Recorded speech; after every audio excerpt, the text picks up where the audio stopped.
Hey everybody, it's Jason from the Texas Gun Vault, and once again I'm coming to you with another range report. And today's range report might be a little bit out of my wheelhouse. As you guys know, I typically reserve my range reports for tactical firearms. Well, this is definitely not a tactical firearm. This is a rifle that is designed for hunting and target shooting. It's not that I don't appreciate guns like this, it's just that typically they don't interest me as much, and so I have kind of veered away from them in many of my reviews. My philosophy on guns like this, while they are very nice and they do interest me, in a post-apocalyptic Second Amendment scenario where many things are banned, I'll always be able to get a bolt-action rifle. So adding them to my collection has never been one of my top priorities because, as I said, I'll always be able to get them. But because of that, I really haven't had a chance to get a lot of trigger time on these. But I like to think I'm a competent shooter. I do call myself an average gun guy. I'm not a competitive shooter. I don't claim that I can hit a target at 1 mile in distance. I just enjoy guns. I just enjoy shooting. So this range report and this review is done from the perspective of an average gun guy who's more of a collector, who's interested in more tactical firearms. But that doesn't mean I'm going to trash this rifle or not like it. I also want to give another caveat to this range report, and that is I'm only going to review this rifle out to 100 yards. And I know some of you guys are like, that rifle can do way more than that, and yes, it can. However, I only have access to film at a range, which is indoor by the way, out to 100 yards. So I can't really go any further. However, as an average gun guy, I don't really shoot at targets further than that. I'm not really a hunter, and I'm not going to compete with this. So for me, if I can put rounds on target pretty well at 100 yards, I'd be happy with this particular rifle. But let's talk about what this rifle is. Today we're going to be taking a look at the Ruger American, chambered in .308. It has a 22-inch barrel. And this particular version is called the Predator, and it is mainly designed for hunting and varmint shooting. It does come with a threaded barrel. However, the owner of this rifle has put on a blast deflector. That is the only thing about this gun that is not stock, but that doesn't really change the performance of this firearm in any way. But it is nice to have that threaded barrel, of course, if you want to run some type of muzzle device like a suppressor. You will also notice that this gun is a left-handed gun, and I am a right-handed shooter. That also does not change any aspect about this gun and its performance. I just have to be a little bit careful and make sure that I move my hand when I'm running the bolt, which I have to activate with my left hand. But that's the only things about this gun that I think you guys need to be aware of. So before I get into the things that I like and don't like about this particular gun, as always, I want to thank the people that make these range reports possible. First and foremost is the owner of this rifle who lent it to the channel. His name is Colin, and he has lent a bunch of cool guns for me to review. So thank you so much, Colin.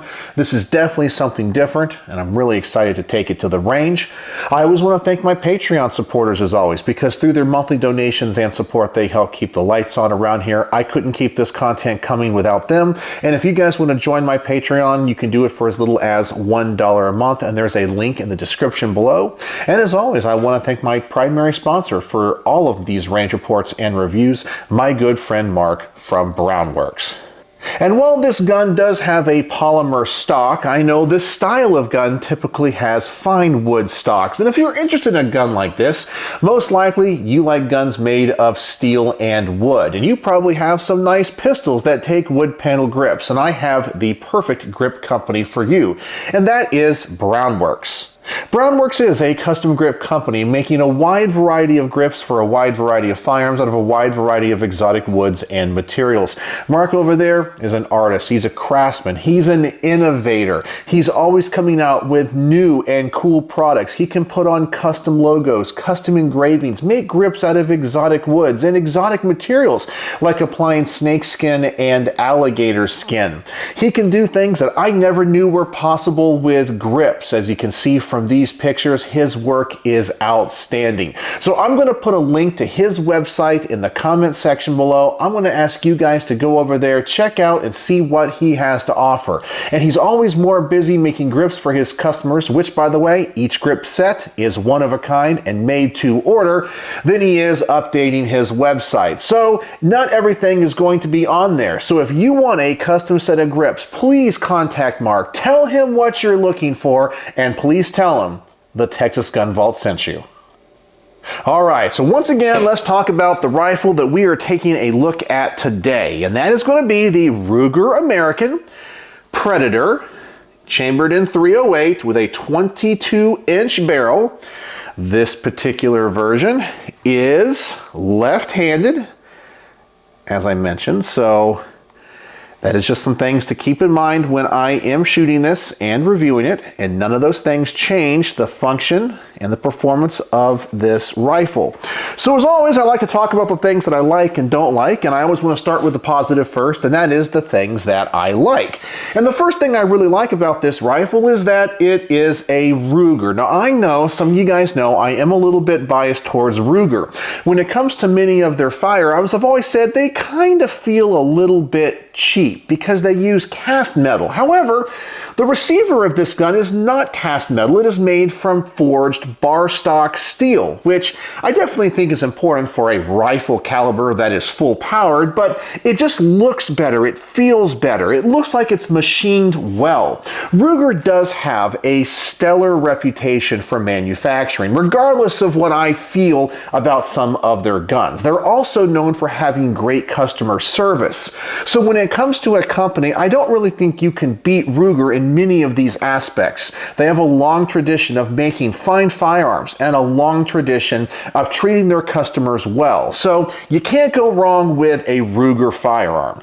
The next thing I really like is the fact this is chambered in .308, and yes, they do offer this rifle in many different calibers. However, I'm a big fan of .308. It is not the greatest rifle caliber of all time. However, when it comes to ammunition availability and history, you can't go wrong with .308. Typically, if we get into some type of big ammo crunch, there's a lot of .308 out there. Some of the more boutique calibers might be a little bit harder to come by, but also if you're a reloader, getting stuff for .308 is a little bit easier than some of those rarer calibers. So I do like the fact that this is in a very powerful and competent and traditional caliber. Now, when it comes to the barrel, I'm very interested in the fact that while this does not look like it is a free-floated barrel, it actually is. I was doing a little bit of research on this rifle, and when it comes to the rifle stock and how it is mounted, in this stock, it is actually a free-floated barrel. So that's supposed to help with the accuracy. And of course, I'm a big fan of the fact it has a threaded barrel, which, as I mentioned before, this has a blast deflector on, which is not stock to the rifle. But if you wanted to add a suppressor, you could do that. I'm a big fan of suppressors on rifles like this, and I'm sure this is an outstanding suppressor host. So I think this rifle, for being a budget rifle, which by the way, this is a very affordable rifle, I think you do get a lot of options and it appears to be really good quality. But now let's talk about a couple of things about this rifle that I don't like. And the first thing I don't like actually deals with the trigger. Now this trigger has a blade safety, kind of like a Glock. Now I've shot a lot of DMR rifles and target rifles, and this is really the only one that has had a blade safety, and I really feel like a gun like this does not require that. I'm not really sure why they added that. On a semi-automatic rifle, maybe. On a semi-automatic handgun, maybe. But on a bolt-action target hunting rifle, I don't know if we need that. Another thing about this rifle is the fact that it does not have a lot of adjustments in the stock. In fact, it has no adjustments in the stock. So it's very traditional in that way. Now, there might be some aftermarket stocks that are offered out there, but as it sits, I have just gotten used to, in the modern era, of having different lengths of pull. Many times these rifle stocks are just a little bit too short for me. The stock does feel comfortable, it's lightweight and appears durable. I just like to have a few more options with it. But as it sits, it doesn't look like there's much I could do to it or add to it unless I went to the aftermarket. And the last thing about this rifle that I don't like is the placement of the safety. It's back here. I'm a big fan of those cross bolt safeties. If you have a safety back here, I think it gets in the way of your thumb, and depending on how you shoot, you might accidentally activate it or deactivate it when you don't want to. Having it back here is really close to where my fingers are. I like those cross bolt safeties. I just have found those to be a little bit more useful and a little bit more practical. But that's not really a deal breaker. It's just a personal preference. All right, so let's get this thing to the range. I'm really anxious to see how this thing shoots. So as always, when I review a rifle, I always start out at 25 yards. And yes, I know that is really close. My whole point in doing this is just make sure, number one, the rifle functions, kind of figure out how the rifle shoots, what the trigger is like, what the recoil is like, and figure all that out and see if there's anything about the function of this rifle that I like or don't like before I start taking it out to further distances. Now, the magazine capacity is only 4 rounds. That's it. I kind of wish they offered, especially if you're a target shooter, something with more capacity, but I understand for hunting restrictions, having 4 rounds might be the max. So I'm just going to start out with just 4 rounds at 25 yards. I'm really going to take my time. I know the pacing of this range footage might be a little bit slow if you're used to my other range reports, but I hope you can bear with me. So here we go. 4 rounds, 25 yards, and let's just get my initial impressions with the Ruger American Predator in .308.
All right, so far so good. Now that grouping is a little bit to the left and a little bit down, but I'm gonna wait till I go out to further distances to adjust the scope. 25 yards is just too close. Now when it comes to the performance and the feel of this rifle, it's actually pretty comfortable to shoot. I don't think that it recoils all that much, especially for being as light as it is. I do wish that the stock was a little bit longer so I could get that longer length of pull. The other thing that I think is really nice is that the action of this rifle seems to be relatively smooth.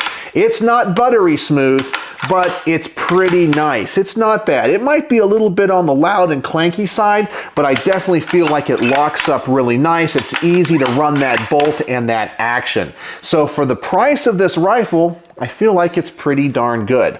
All right, so let's double the distance of this target and let's start shooting at further distances. So now let's set up the target at 50 yards and let's try for 4 more rounds. And now we're gonna start trying to dial in the scope and see how accurate I can be.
And that grouping definitely opened up just a little bit, and I think some of that has to do with this trigger. Now, it's not the greatest trigger in the world when it comes to a target rifle. It is pretty good, but remember, this is still a budget entry-level gun.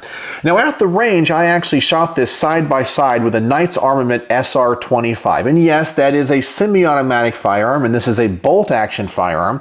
However, I was much more accurate with the Knight's Armament because I think the trigger was just a little bit nicer. I could stage it better, it was smoother, and had a better take-up.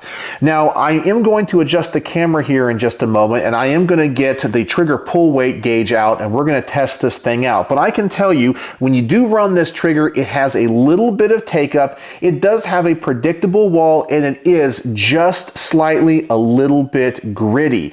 And if you're used to precision target triggers, this one might need just a little bit more refinement. It's still really nice, and you get a nice trigger for the money. However, I think a little bit of trigger work in this would really elevate this rifle to the next level. So let me go ahead and adjust the camera. Let's get the trigger pull weight gauge out, and let's see what this thing measures at. So I mentioned that this trigger has a little bit of grit in the take-up, which I think adds a little bit of weight to it. Typically, when it comes to target triggers, I like them about 3.5 pounds, but this one feels a little bit heavier. So let's find out what it is. As always, let's drop the magazine, ensure that there is no ammunition in it, set that aside, and then of course, safety check the firearm, visually inspect that chamber, and it looks like we are clear. Let's close that up. Let's get out the Lyman trigger pull weight gauge. And by the way, thank you again, Craig, for the donation to the channel of this so we can get this data. Let's go ahead and clear the averages, and let's pull the trigger a few times here. So our first pull, 4 pounds, 1.3 ounces.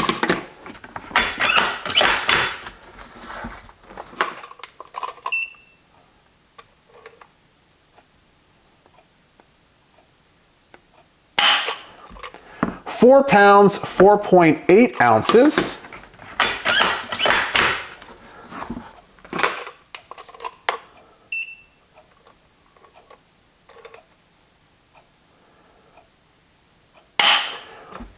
Four pounds, 3.7 ounces.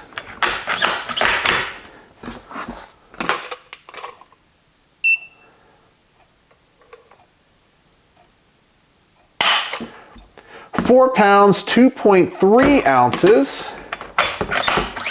And finally, we have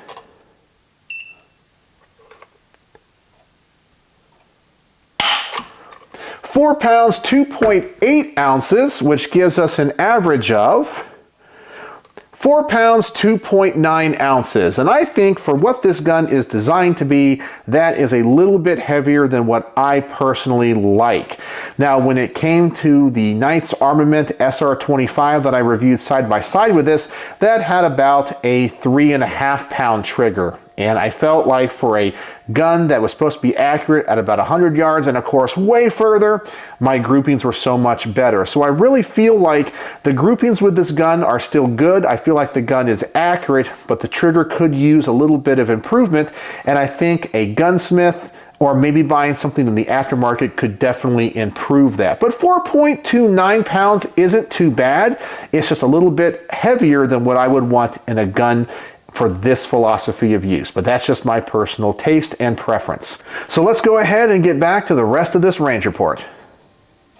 And so as you see, the trigger is pretty good. I'm pretty happy with it, and it's just something that I would have to deal with. But if I own this, I might take it to a gunsmith, someone that really knows how to work on these triggers and really just refine it just a little bit more. All right, so I'm going to keep the target at 50 yards. I'm not 100% happy with that group. I'm going to spend a little bit of time with this scope and see if I can dial it in just a little bit better before we go out to a further distance. So here we go, 50 yards one more time with a little bit of scope adjustment.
And the group is centered a little bit more on this target, but the group size is about the same. Now I know some of you guys are going to say, Jason, you're a horrible shot. Well, I want you guys to go check out the range report on the SR-25 Knight's Armament rifle that I reviewed at the same time of this one. It should have come out before you guys see this one.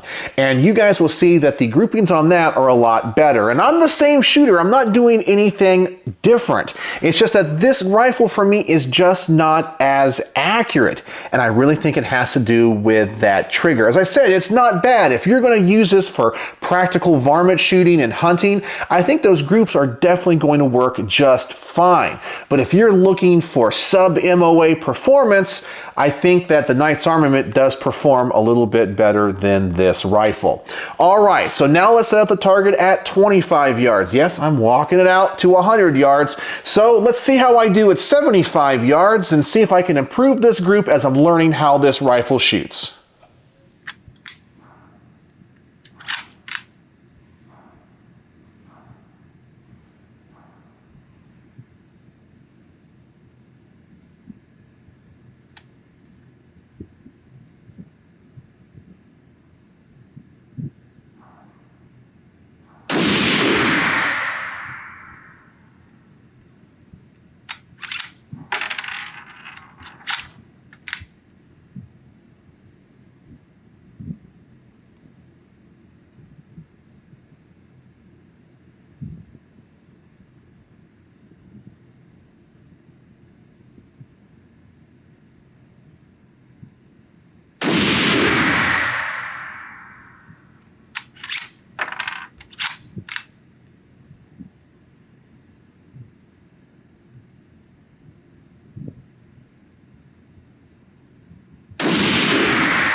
And that's not bad for me. I'm pretty happy with that at 75 yards. You guys might be better with this rifle at that distance, but I'm happy with it. I think the gun is performing well. The only thing that after shooting it for a while that I am noticing is the fact that this rifle is really light. It does kind of bounce a little bit when you shoot it. Now the weight I think is a huge pro if you're a hunter, if you're taking this thing out in the field, because as they say, ounces become pounds. And this is a relatively light rifle, and I do like that. However, you are going to feel that a little bit more when you shoot it, and it takes a little bit longer to get the gun back on target. But that's my only minor complaint about it.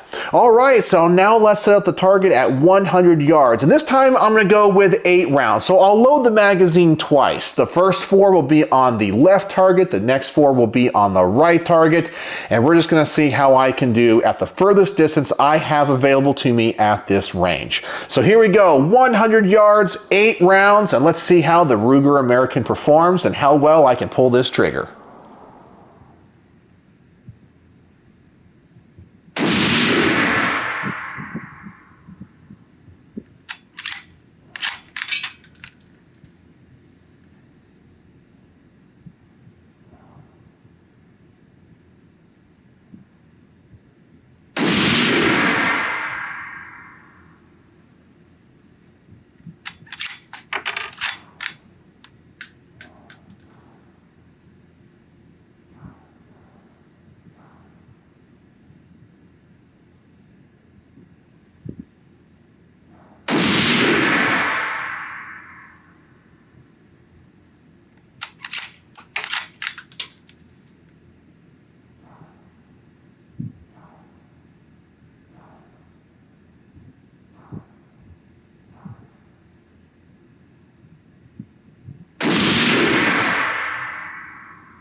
And while I might not shoot this gun the best out of all the rifles I have ever reviewed, I definitely think this gun offers very practical accuracy. I'm pretty happy with those groups at 100 yards. You might not be, but for me, if I was going to use this for hunting, I think that would definitely work. I don't think an inch one way or the other is really going to matter when it comes to large game.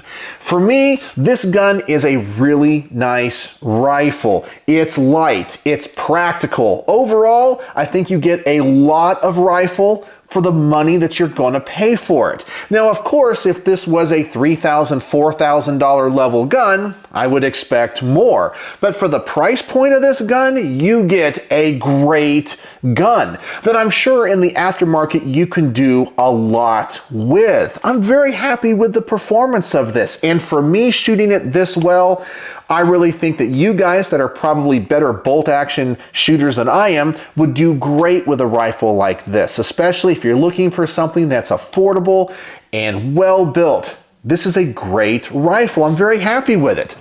So let's talk about some of the pros and cons while I give you another close-up here. The pros, I think it has good accuracy for the cost. It is light. And the fact that it has a polymer stock, if you're out in the woods, you don't have to worry about it getting damaged, getting wet, any of that. It has a threaded barrel if you want to use a suppressor. Downsides for me, if I'm going to use this for target shooting, is the capacity. But who knows, maybe there's a few more magazines out there that can hold more than 4 rounds. As the rifle sits, I'm not a fan that the stock doesn't have any adjustments. Who knows, maybe there's some aftermarket stuff for it. I just kind of wish that I had a little bit longer length of pull. And finally, the trigger is okay, but I'm sure you could probably take this, as I said, to a competent gunsmith that could refine that trigger just a little bit more. And I think my accuracy issues with this rifle come more from the trigger than anything else, but it's still a really nice trigger. So on my star system, how would I rate the Ruger American Predator M308 with a 22-inch barrel? Well, I give this thing easily 4 out of 5 stars, a very respectable rating. This is a very nice gun. I really can't complain. And if I was in the market for a bolt gun for hunting, this is definitely something that I would look at.